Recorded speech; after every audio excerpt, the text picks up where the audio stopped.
அஸ்ஸலாமு அலைக்கும் வரஹ்மத்துல்லாஹி வரகாத்துஹு. பிஸ்மில்லாஹிர் ரஹ்மானிர் ரஹீம். அன்பான சகோதர சகோதரிகளே, எல்லாம் வல்ல அல்லாஹ்வின் நல்லடியார்களே, இன்று நாம் காண இருக்கும் தலைப்பு முறையறிந்து ஜக்காத்தை கொடுப்போம். ஜக்காத்தின் சட்டம் அறிவோம். ஜக்காத்தை முறையாக நிறைவேற்றாமல் இருப்பது பெரும் பாவம் என்று தெரியும். நம்மில் பலர் ஜக்காத்தை எப்படி கொடுப்பது, யாருக்கு கொடுப்பது என்பது போன்ற தகவல்களை பெரும்பாலும் அறியாமல் இருப்பார்கள். அல் குர்ஆன் அத்தியாயம் 9 வசனம் 60 வசனத்தில் ஜக்காத் வழங்கப்படுவதற்கு தகுதியானவர்களாக 8 வகையினரை அல்லாஹ் குறிப்பிட்டுள்ளான்.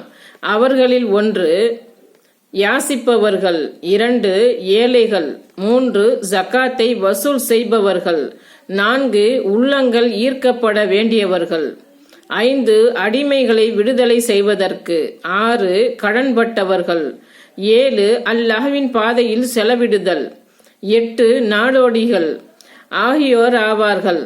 யாசிப்போருக்கும் ஏழைகளுக்கும் அதை வசூலிப்போருக்கும் உள்ளங்கள் ஈர்க்கப்பட வேண்டியவர்களுக்கும் அடிமைகளை விடுதலை செய்வதற்கும் கடன்பட்டோருக்கும் அல்லாஹ்வின் பாதையிலும் நாடோடிகளுக்கும் தர்மங்கள் உரியனவாகும். இது அல்லாஹ்வின் கடமை. அல்லாஹ் அறிந்தவன், ஞானமிக்கவன். அல் குர்ஆன் அத்தியாயம் 9 வசனம் 60. அஸ்ஸலாமு அலைக்கும் வரஹ்மத்துல்லாஹி வரகாத்துஹு.